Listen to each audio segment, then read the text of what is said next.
Hello, this is Gary. Hi, Gary. This is Corey Feldman calling. Corey Feldman. No way. It can't be Corey. Yes, sir. How are you? Doing good, man. What's going on with you? Good, good. Just shipping out boxes and, getting ready for our launch in 2 days here. So, Yeah, good times. that's right. Good times. Yeah, Wednesday is the day, right? You've been waiting for this. Wednesday's the day. That's Awesome. right. My God, a few delays here, a few delays, more than we expected. I Yeah, mean, a lot of delays, obviously, given COVID, it's yeah. it's impossible to do anything. I'm still not 100% we're even having our party on Wednesday because I have to make Oh, sure wow. that, there's going to be enough people that can actually attend because everybody's got COVID in the world right Oh, now, it yeah. seems like, and it's just such a risky thing to set up anything. It's crazy. Yeah, It's it like, is. you plan stuff, months and months in advance, and then it gets pushed or it gets rescheduled or it gets canceled, and then you got to reset it, and then you Right, do it again, and then it's just this constant tug and pull of resources right. and time and energy, and it just gets so frustrating for everybody. So, Yeah, we're in a difficult place and a difficult time in this reality and in this society right now, and I think we're all just kind of trying to strap up our bootstraps and be yeah. big kids and figure out how we hang on. That's how you said it, man. Well, it's a box set, right? It's called Love Left 2, Arm Me with Love, right? So a box set, Well, right? the box set is called Love Left 2.1, Point. Okay. and within the box set is my brand new album, Love Left 2, Oh, Arm Me okay. with Love. Okay, cool. So yeah, so that just so you're clear on that. And then yeah, so what the box set is, just as an overall view, is really it's a remix remaster box set, right? So it's Okay. all about, the Love Left album, which is kind of the quintessential, you know, early 90s first concept solo album, of my career. Right. Which came out in 93, but the whole point of this is that I started recording music in 1986. Okay. A lot of people were unaware of that at the time because I didn't release it. Right. Right. I didn't release anything until 1989, and that was my first release, and that was only a vinyl single, which came out with the film soundtrack for Dream a Little Dream, and it was actually the first promotional single off the soundtrack album. Okay. However, it was not included in the actual soundtrack album. So even though it came out under the label and it came out, on the opposite side of another song from the soundtrack album, it didn't make it onto the album because it was delivered, I guess, like a day late. Okay. So we never actually had the song Something in Your Eyes on the soundtrack album or in the film, but it was still released under the same distribution and with the album package. So that was the very first song. And then after that, we didn't put out anything else really. There was a couple things like What's Up with the Youth, which became this kind of pop culture hit, which I performed in a couple places, most notably Howard Stern, Right. because that's where it became very famous. Right. And then another song which I was supposed to release as a single, which we never released as a single, but I went and performed on Much Music in Canada, called Honesty, and that's another one. It became this viral kind of clip on YouTube. But all of these songs kind of came out here and there. And then in between all of that, there was these film soundtracks like Rock and Roll High School Yeah. Forever and Dream a Little Dream 2, National Lampoon's Last Resort. So there were all these movies that I was putting out music for that each one of them, when I made the deal, said, oh, don't worry, you'll be on the soundtrack album. Right. Henceforth, we didn't put the songs out in any other format because they were all supposed to be part of those albums. And then, for one reason or another, those films didn't put out soundtrack albums. Wow. So, what ended up happening is all of this stuff just kind of kept collecting through the years, right? So, eventually, when we decided to do this project, the very first thing was, oh, this album's 25 years old.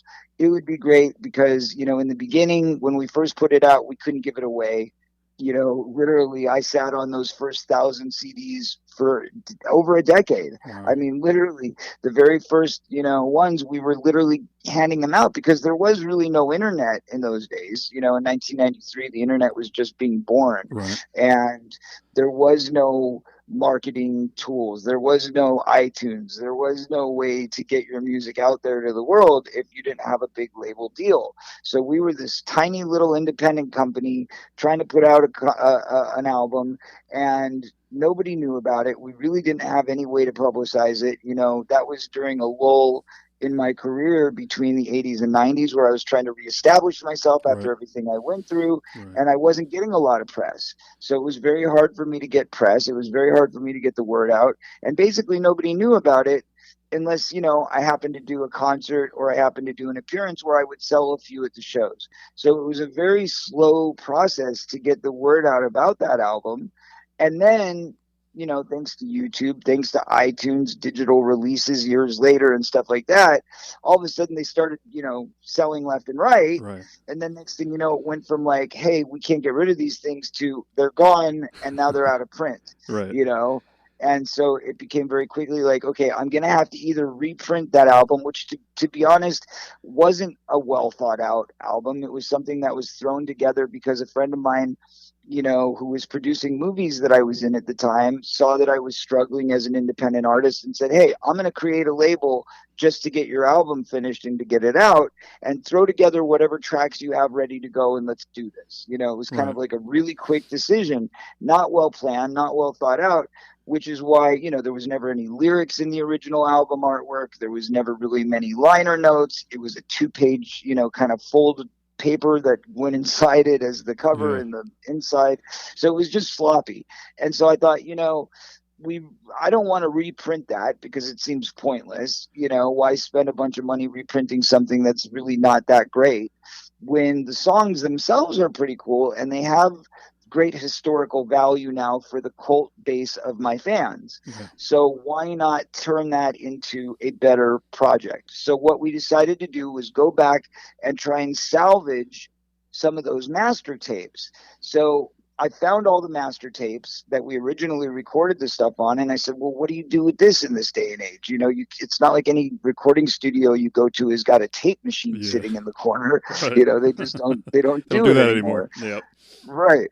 So I happen to be, with a friend of mine who happens to be friends with Don Dawkin. Cool.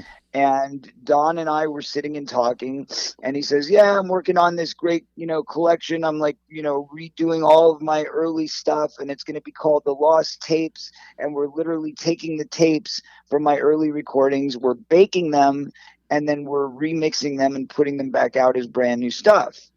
And I Cool. was like, well, there you go. How do you do that? Right. Like, what's the process? How do Right. I get in on this? And he said, well, it is a process, and it's a very tedious process and one that is not guaranteed to work. It's a crapshoot because basically what you're doing is you're taking these 25-year-old tapes who've, basically essentially lost their magnets. Yeah. And not only that, but especially my stuff had been sitting in a dank, dark garage, on and off through the years where there had been everything from floods to rats to, you name it. Wow. And this stuff had gotten water damage, mold, I mean, all kinds of problems. So we had to go through this very arduous process of meticulously cleaning these tapes, Wow. first of all, Mm. chemical treatments, going through each inch of these, whatever they are, 25 or 50 feet worth of tape. I don't even know how many feet are in these things, but Yeah. they're obviously quite long, Right. and they go by inch by inch by inch to clean all of the bad stuff off. Then you put it through the baking process, and then you hope that you get all the magnets back in place where they belong. Gee. And then you've got one shot to run it through the tape machine again. You have to, first of all, find the tape machine, somebody who's got a tape machine to run it on. Then you run it, and then you transfer it to digital. And then once you've got it in digital format, then you get to start from scratch Wow. and remix it as if it's day one. Wow. So that's basically what it took just to get to the point of having these songs. Once we got into that process, and Don, God bless him, got all of this done for us Yeah. with his people. And once we got that stuff done and we got it all digitized, then it was like, okay, now, whoa, what's this song? What's that song? Oh, right, I remember this. Here's a demo of, my first song. It's so simple that we, used on a TV after school special that I did with Drew Barrymore and Tatum O'Neal called 15 and Getting Straight. And we all sang the song. It's so simple. Yeah. It was one of the very first ones I wrote, Cool. but we ended up putting it on the first album, but it was a very different version. And we have all these early versions of it. Well, wouldn't it be great for people to hear that? Yeah. Or, hey, look at these songs like, that ended up in Rock and Roll High School Forever, but it wasn't this version of the song. It was like some cheesy 80s Europop version that we reproduced and created for that soundtrack. But that soundtrack wasn't released. The song was never released. And I've had so many people through the years saying, "Are you ever going to release the music from Rock and Roll High School? Are you ever Right. going to release that music?" So it's like, okay, here's a chance for people to hear the original music that inspired that music, Yeah. and the song that they remember. Obviously, it's a little bit different because it's a different version of it, but it's still the song they remember. Right. So things like that, where I thought, there's something here. I think that there's probably a lot of fans out there that would be really excited to have this stuff. Sure. So that was kind of what started us on the journey. And then as we went along, it just kind of kept building, looking through old cassette tapes, looking through DAT tapes, all these different various formats that, kind of came out and then went between 86 and 95. I mean, it was a lot of stuff going on, a lot of fluidity in the, Right. the process of going from analog to digital. So through that process, we found what now is, our lost songs disc, I guess you would call it. It's called Love Lost, and there's 18 songs on that disc alone Wow. that have either never been heard or never been released, or were on a film soundtrack, or were in a video somewhere, but nobody has ever had the ability to own that song, and certainly not a crisp, clean, Yeah. freshly mixed version of the song. Exactly. So yeah, so I mean, it's really it's a curator's dream, I guess you would say, going through all this kind of stuff, and probably a producer's nightmare to try and refurbish it. But Right. we somehow have managed to pull it off, and I think pretty well. And I'm very pleased with the results. Yeah. So it's an exciting project, but yes, it's been a tedious task at best. Well, that's going to make all the fans appreciate everything that you're doing, right? Because you went through a lot of trouble for this, right? We hope so. We hope It's so. kind. And Yeah. and the thing is, like, it happened during the lockdown. It happened during the quarantine, where a lot of people said, "Well, what did you do? Were you just sitting around? I mean, you were silent, or you were dark, or we didn't hear from you." And it's like, well, I was working. We were working the whole time. Not just that, but we produced an entire new album of music, because the new album has got like 18 songs on Yeah. it. So not only were we refurbishing and remixing and remastering all this old stuff, but we were also creating brand new stuff, which obviously is very difficult during a pandemic because you can't get musicians into your studio. Right. Right. So we did everything from remote work to, at a certain point we were locked out of the country. And we were locked out of the country for about 10 months, Wow. after Trump shut the borders, and Wow. there was all that stuff that went on with the pandemic. So we ended up locked out of the country, and what I was doing was basically shipping little parts of my studio over bit by bit as we could, Oh man. until I basically got a full running studio in the place where we were stuck, which at the time was Jamaica. Like, we'd gone from, a couple different places. We were in the Caribbean on a vacation at the time that the lockdown happened. And then Yeah. we were like kind of basically running from place to place, on boats, and, staying on people's floors, and whatever it took to kind of get through the pandemic, being an outcast in another country, in a third world country, Right. nonetheless, during a very dangerous time.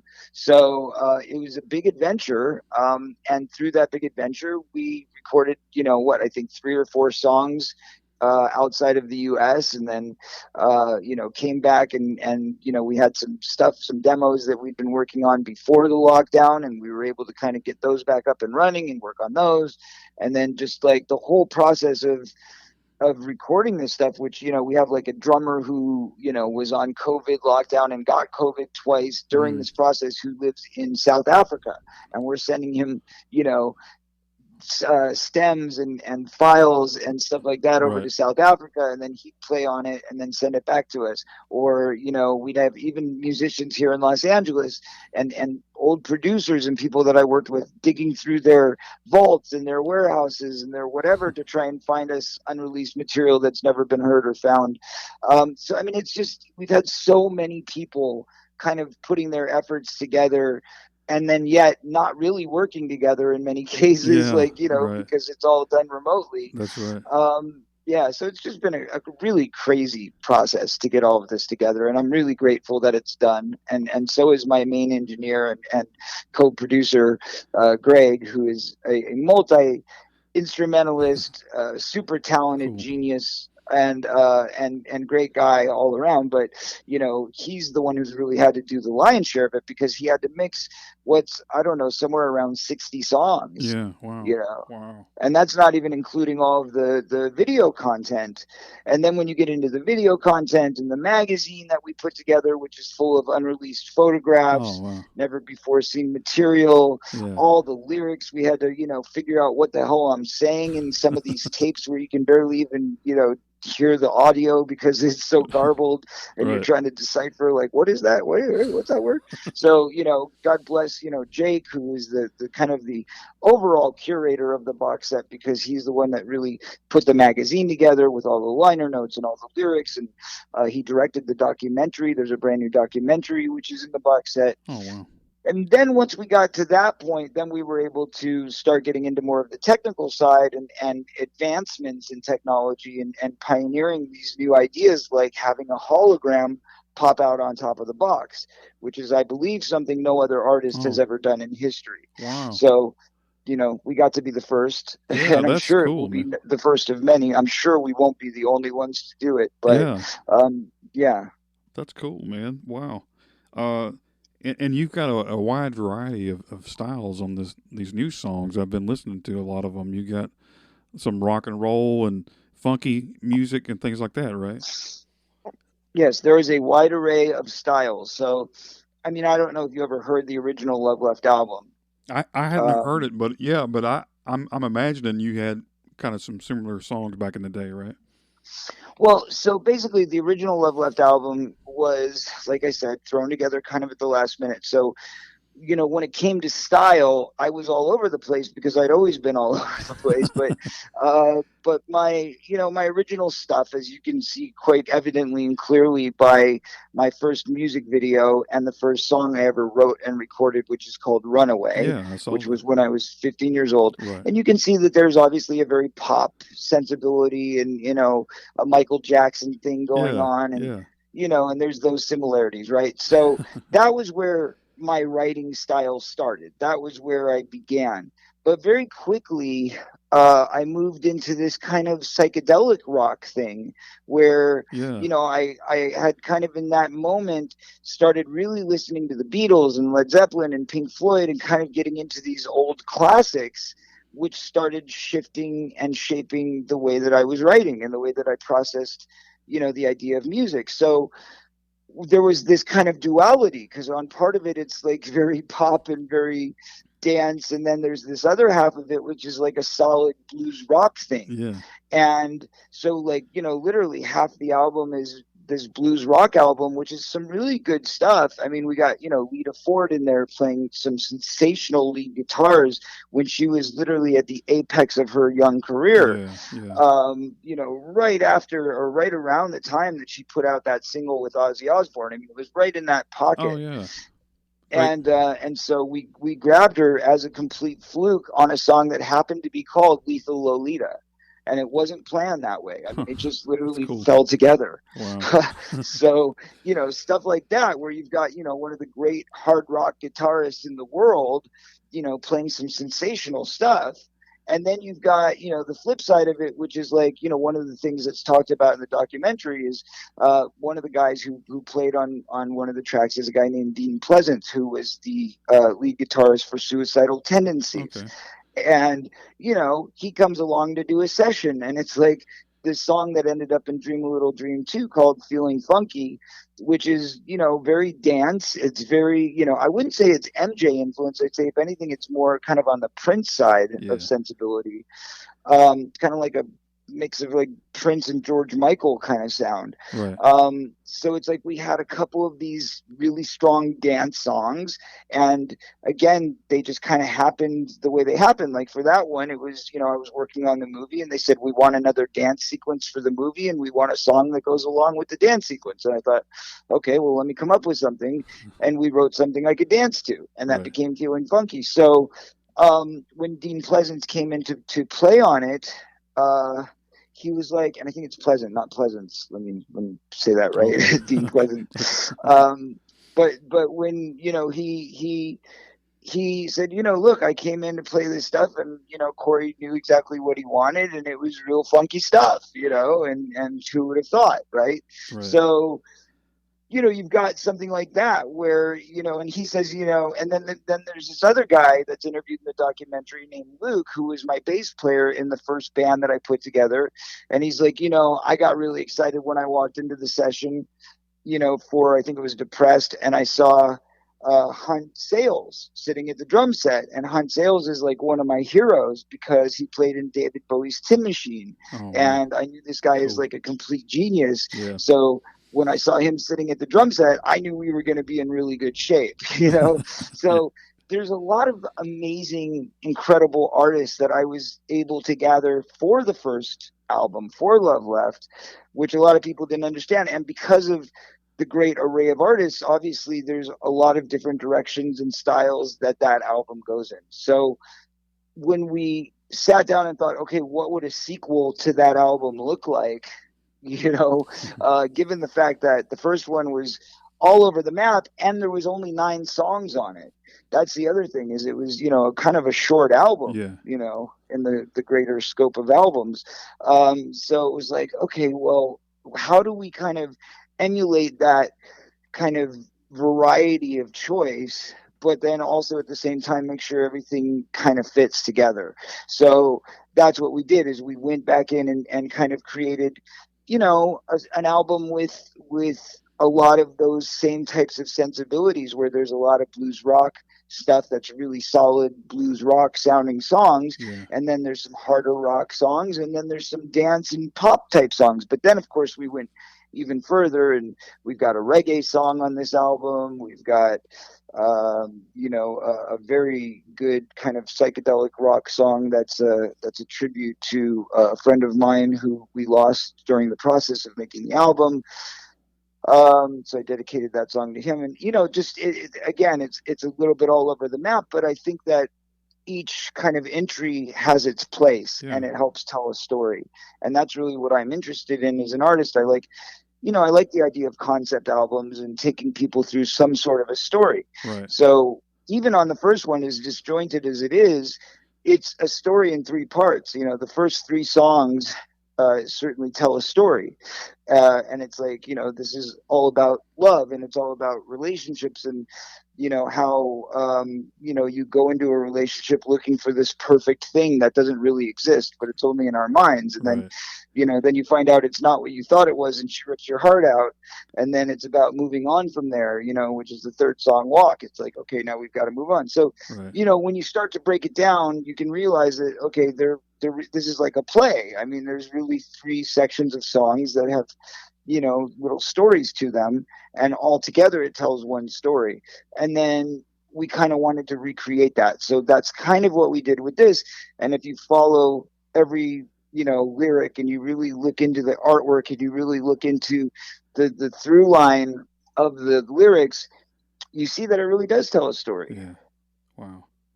And I've been listening to some of the songs. You were talking about the feeling funky and the beautiful soul. The beautiful soul Yes, sounds that's like John Lennon or something with psychedelic sounds, and Oh, thank you. yeah, it's Yes, really that's the one I good. was talking about. That's, Yeah, a bit psychedelic and written to my that's friend who we lost. Yes. really good job. And Without You is a Thank you. cool song. I mean, I was enjoying it last night. I was jamming, and really good. I mean, in the lyrics, really deep lyrics. Like what's You Are Free? What's that song all about? So You Are Free is one of the few songs on this album that wasn't necessarily created for the purpose of this album. Okay. It was created as the soundtrack main title song for my documentary that I put out in 2020. Okay. So Cool. the My Truth film, the documentary about what happened to myself and Corey Haim as children in the industry, obviously it was a very sensational moment in time.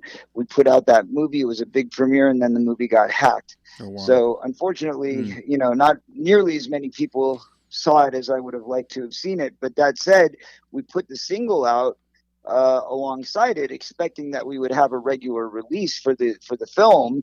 And then, as things go, usually, the film builds momentum, and then you have a hit single that kind of goes along with it, and you're in good shape. So unfortunately, the film got hacked and pirated and didn't have nearly the success we thought it would. But the single itself ended up making the top 20 charts, Wow, that's good. the indicator charts anyway, in Billboard, which was a pretty big deal for us, Yeah, considering that was my first top 20 hit.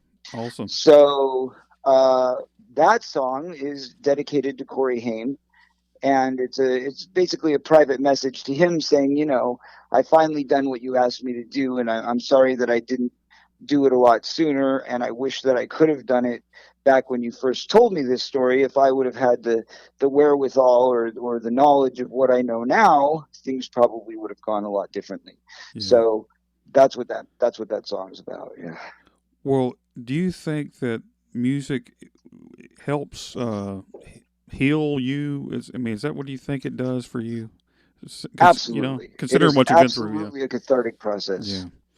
I figured, I mean, yeah, first of all, just being able to write some of that stuff down, those are your innermost feelings. You know what I mean? These are things that, like Beautiful Soul, I think is a perfect example, because I wrote it the night I got the call that my friend had shot himself, mm, and he was like 24 or 25 years old. He was a young oh kid, man, you know, and you just sit there and you go, why? Why such mm, an incredible, beautiful person that, was so tormented, but had so much love in his heart, and such a great, beautiful soul. I mean, there's really no better way to say it than that, and that's what inspired me to write that song. And I think it's one of those moments that, if I hadn't been so struck with pain and grief, I'm sure it would have never come out of me. But yeah, the moment inspired the writing, and the writing became, everything I was feeling at that time. So yes, I definitely delve deep into my personal kind of attic and sweep the cobwebs out with my pen. right. And do you think about reaching out to people? I know, considering what, like you said, what you've been through and things like that. You can reach people through music and with the songs. Aren't you hoping to reach people out there that are listening to these songs and kind of say, "Hey, I've been there," and they can kind of relate to what you've Yeah, gone through, right? absolutely. Well, I think it's listen, music is meant to lift us to a higher plane, Yeah, right?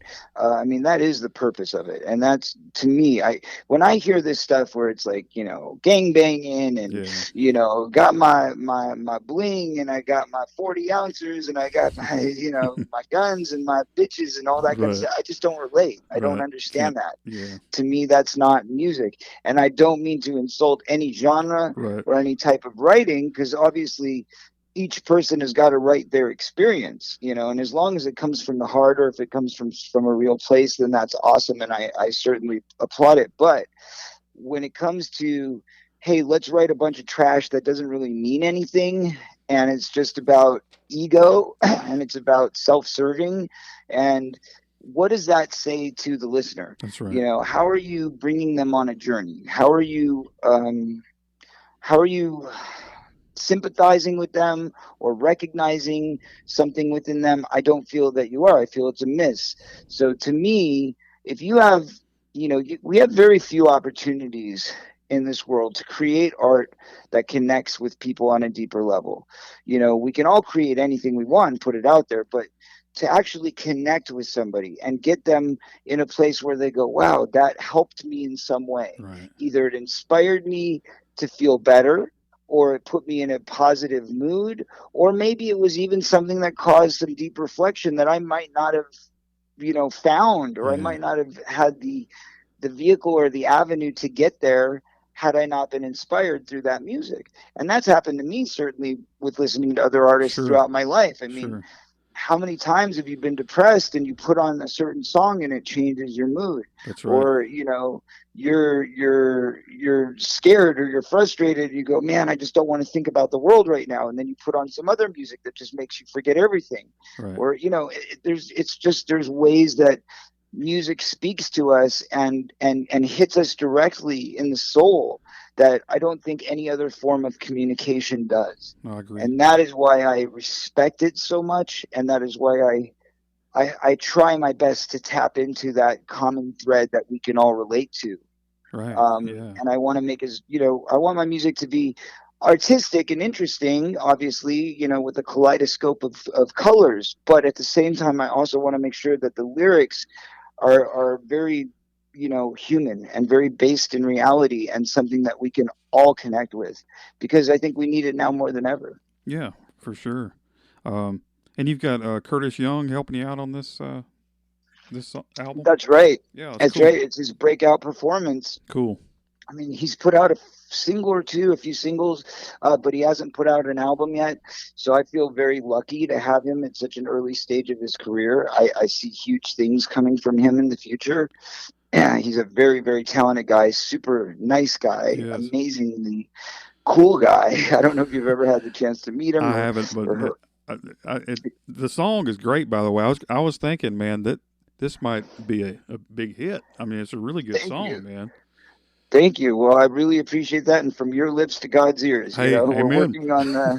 working on the release schedule for it right now, actually trying to get the single lined up and released finally, because it was supposed to come out before the holidays. And then it was like the distributors didn't want to put anything out, that wasn't Christmas related until Yeah, after January. And so it's very hard. If we would have put it out in the summer when it was originally intended, I think it would have been a lot easier. But because, between the holidays and then this giant wave of COVID hitting yeah, everybody, it's kind of knocked us all for a loop. Nobody was kind of prepared for it or expecting it, right? for So sure. that's where we are, unfortunately. But I do agree. I think that once it gets out there, people are going to react very positively, and I know that because we put together this little preview based on an interview I did with this thing that's called the Life Minute, and this wonderful writer who I did a kind of a Zoom interview with, she edited it together and she said, "Do you have any music I can put in the background?" So I said, "Well, why not? Let's just tease the new single by Yeah, putting it behind it." right. And even though it's only like 15 or 20 seconds of the song, immediately everybody was commenting like, "Oh, what's that song? Comeback King. What's that? That's really It's good." cool. It's really good. So I'm telling you that. I mean, thank you. I know. I'm just saying. I'm going to throw that out there, man. It's going to do something. I'm just going to tell you. Um. I hope you're right, man. I hope you're right. So we're also in the process of trying to get a video together for Oh, that as cool. well.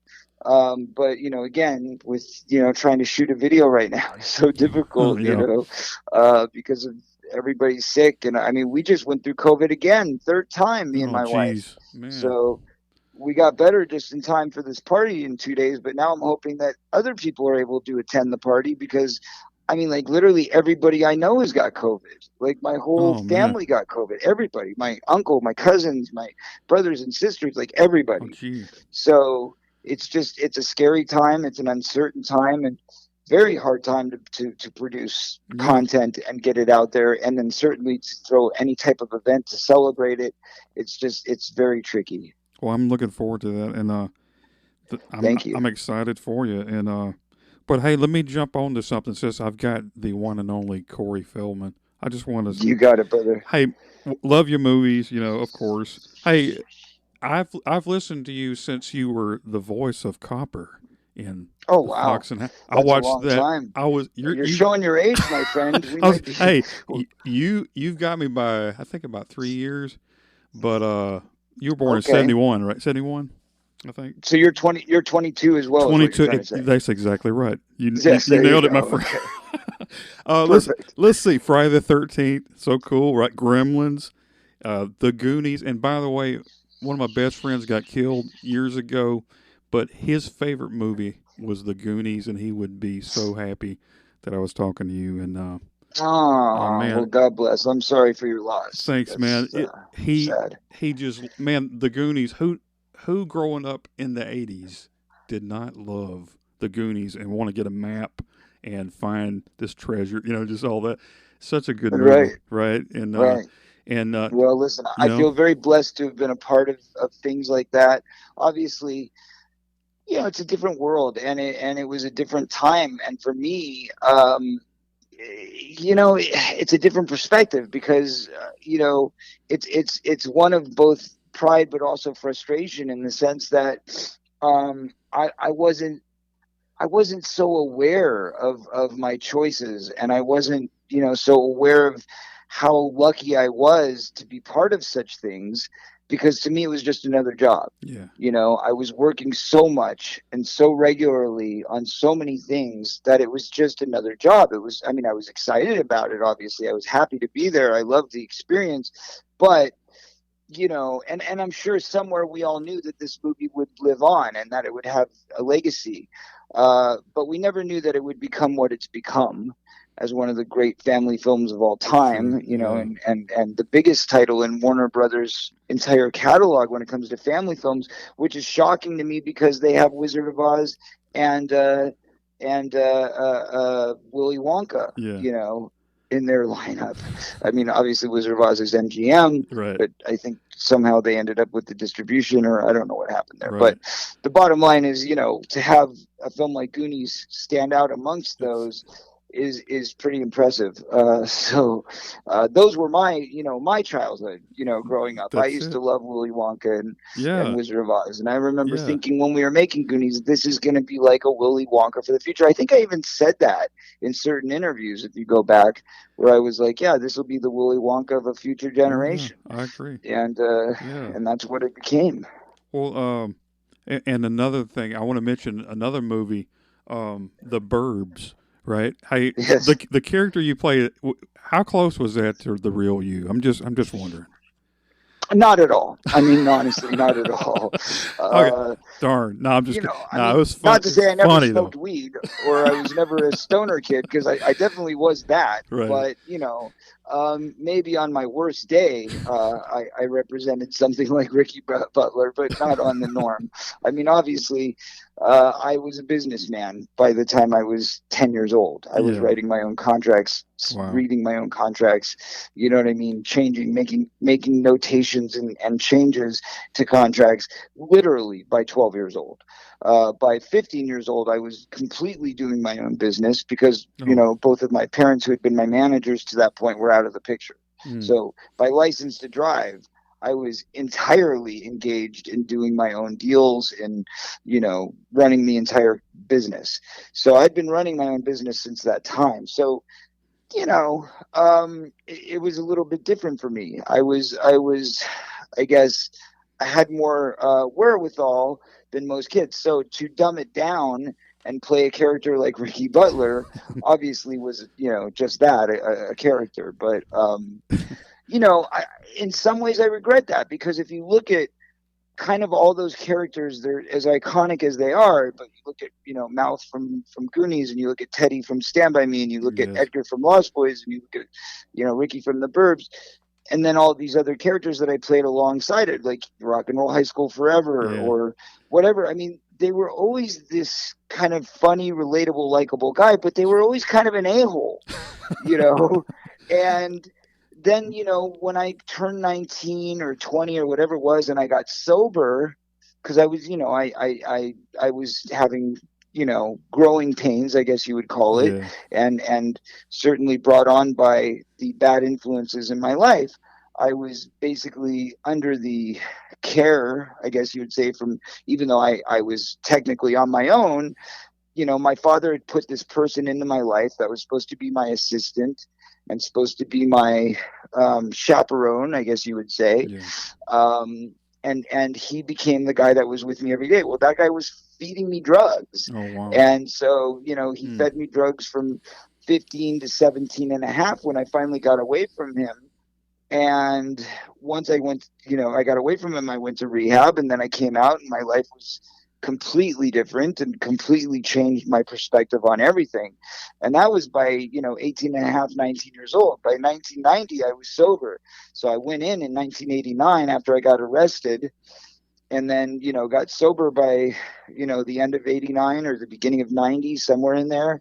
And by the time I got out of rehab at the end of that year, I think it was around September, October, I finally completed Cry Help in 1990. And I had a very different perspective and a very different view of life. So, coming from there, it was like, oh my God, now I've got to reinvent everything. I've got to Yeah. start from scratch, show people that I'm serious and show people that I'm dedicated, and, where I'm at mentally and all of this stuff. So I didn't know what was next. I didn't know what was going to happen. And I didn't know if my career would go on. And one of the things that I kind of regretted was the fact that people don't know who I am. Yeah. You know, they know me as this fictional version of me, which is this very loudmouth, outspoken, kind of bratty kid. Right. And I'm none of those things. Right. You know, Right. I'm a very quiet, shy, introverted dude Yeah. who likes to sit in the corner. Like I would go to, parties in, 1991, 1992, 1993, and I would be the guy sitting in the corner. I would go to a nightclub and I'd be the guy sitting at a booth in the corner.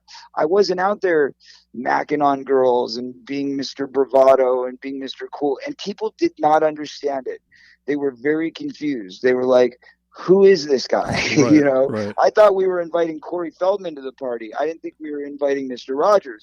And people just didn't understand that. Like, first of all, one of the big things for decades, and I mean decades, people tried to label me as a cokehead. Oh And they man. tried to label me as like, a drinker, which obviously if you look at a character like Ricky Butler, you're going to assume that this guy does drugs and drinks alcohol. Right. Right. Right. And in fact, at the time I did, Right. but I was at the very tail end of that. And right after Rock and Roll High School, I'm sorry, right after The Burbs, I did Rock and Roll High School.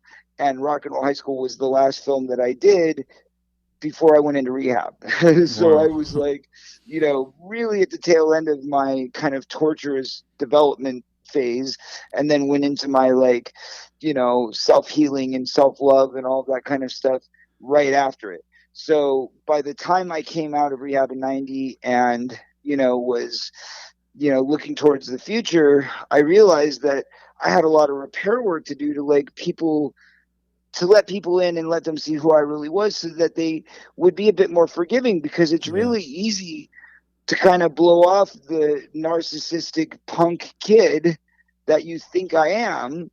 But then when you find out that actually, no, there's this kind of sweet, somber guy in there that actually does care and actually does have a good heart and is not the egotistical brat that we've kind of grown up believing he is on the screen. Right. And that was really a hard thing to get over, was to make people see me for who I was, as opposed to these characters that I had portrayed one after another with all these similar traits. Oh sure. Well, back in the day, talking about back in the day though, when I was teenager, late '80s, I had all the posters, the Teen Bop magazines.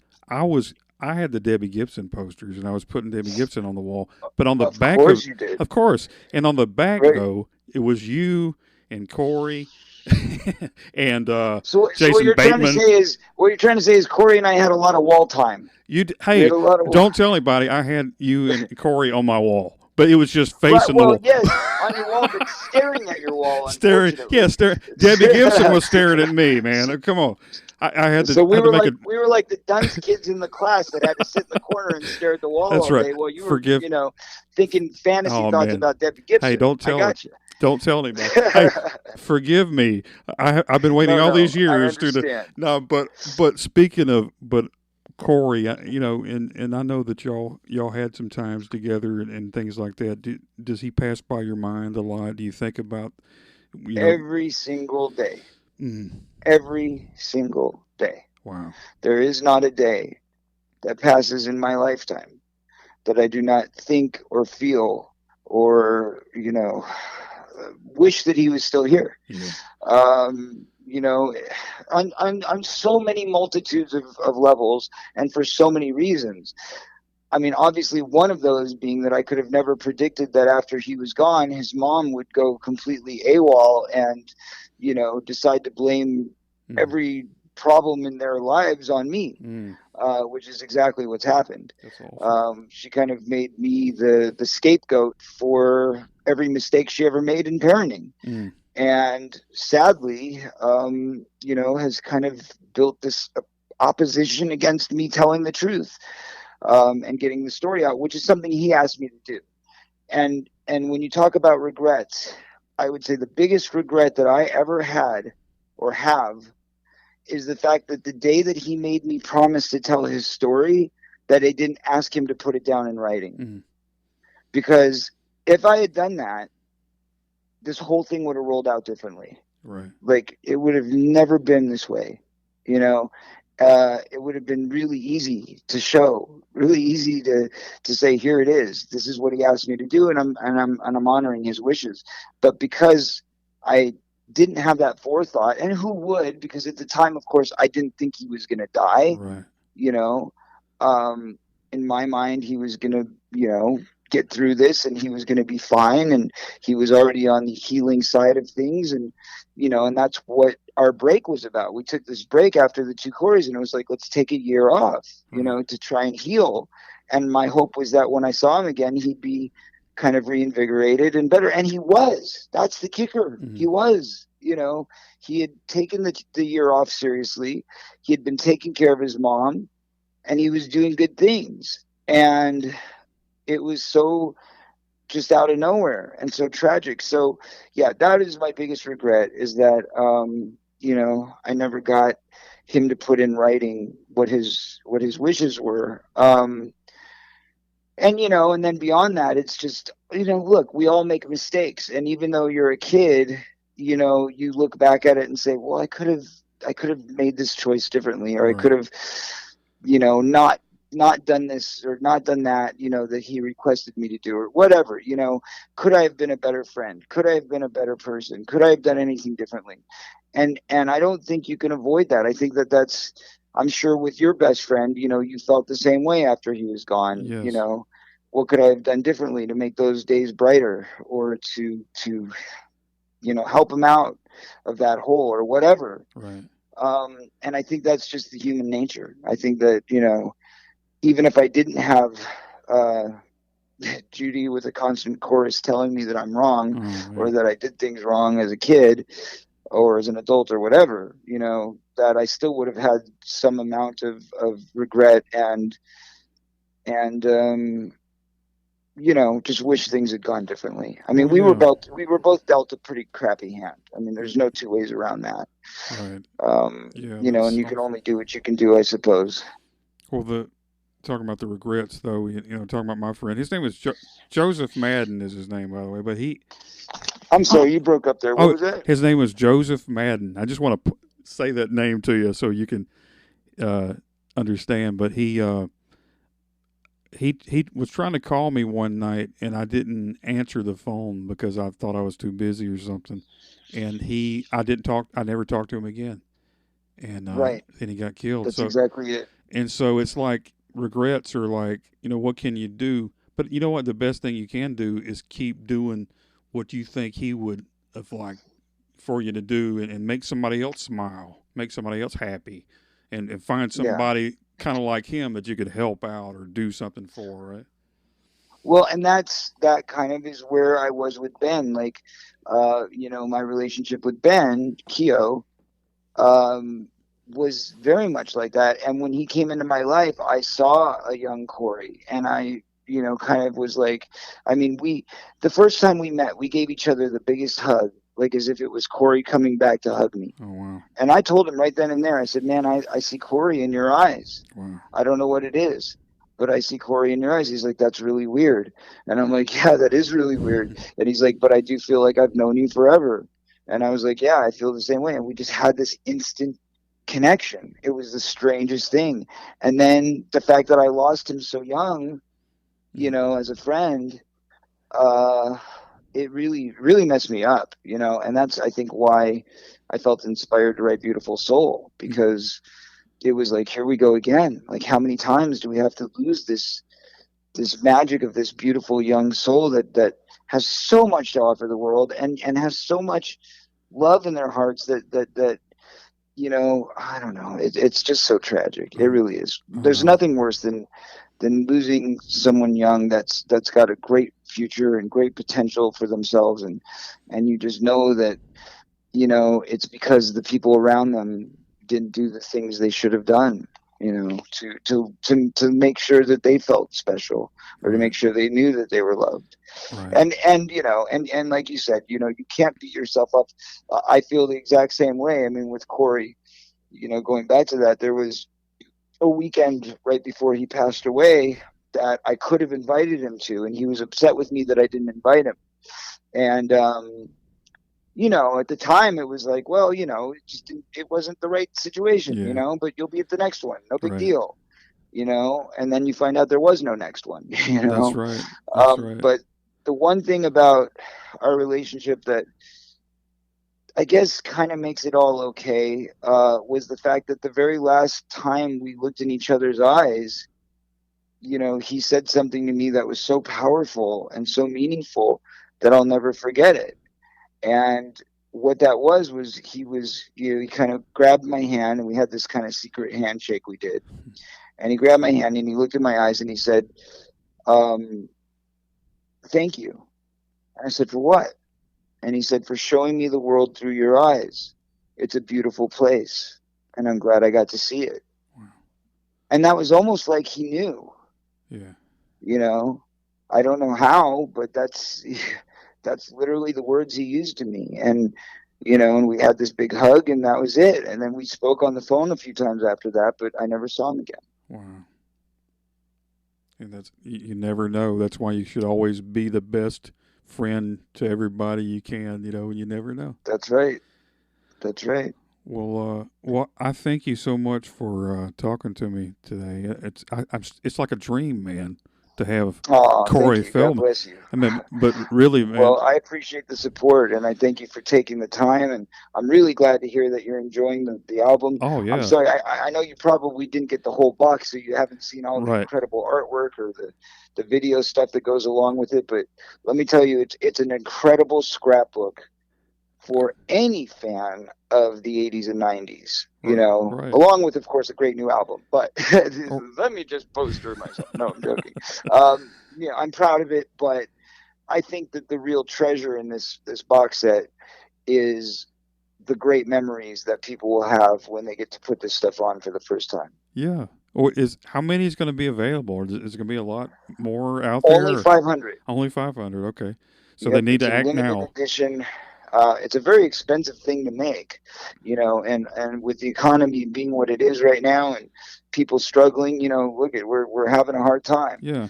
I mean, I'm constantly finding myself putting it on sale to get the numbers moving, but those sales prices are killing me. Yeah. Right. So, Right. you know, Well, they should but they we should want to get make them. sure we get them into the hands of as many people as we can, because it is a great piece of art. I believe. I think we've created um, a really beautiful box, a really beautiful package, and all of it from the artwork, that was done by the original artist Howard Tiemann, who came back and did new art for us, to the graphic art, which was done by a Grammy Award nominated artist, and who also was part of the first album. So it's not like I just pulled random people and said, "Hey, why don't you come do this for me?" Right. These were people that have been involved with my music since 1990, Right. and they came back and they gave meaningful contributions to this project, along with, of course, a cast of new people that weren't involved, like Don Dawkin and Curtis Young and Mickey Thomas, who, even though we worked together in 1987 or 1988, we had never actually sang together. We'd never done anything musically together. So this was like a great opportunity for that. So, again, it's the nostalgia factor, I Yeah. think, is through the roof on this thing. So I really hope as many people get to experience it as possible. Well, I think there a lot of people are going to jump on this because it's really cool to have, and especially if they love the actor Corey Feldman, they're going to love the musician, and they're going to just say, "Hey, I got to have this thing." I think it's going to happen, and then I agree. And not only that, but then again, there's also things when you just go to the acting side of it that, and I don't know if you even know this, but like there's like an interview on the set from Jason Robards, oh, from Dream a Little Dream, okay, where I had done a concert one day, for the extras to keep them in the seats during the theater scene, yeah, and so they interviewed Jason and asked him about what he thought about my musical performances, oh and what he wow, thought about me as an actor and as a singer and as a dancer and stuff like that, which nobody's seen, you cool, know. cool, And I've had it in the vaults all these years, and we're finally releasing it. So things like that, which tie directly back to those movies and to those places, and I think that's going to be the real charm of it for people like yourself who are going to just take a deep dive into nostalgia. yeah, for sure. I think people are going to be excited about it, and I can't wait to tell everybody and post this and Oh, show thank you everybody. so much. I can't tell you how much I appreciate your support, and it means the world to me. So thank you so very much. Well, you're welcome, and I'm hoping and praying and wishing the best for you, and I do believe good things are going to come for you, man. Oh, thank you so much. Well, from your lips to God's ears, my friend. All right, man. Well, take care, and I hope to talk to you again one day. All right, we'll talk to you soon. All right, Thank you. man. All right, bye. Okay, bye bye.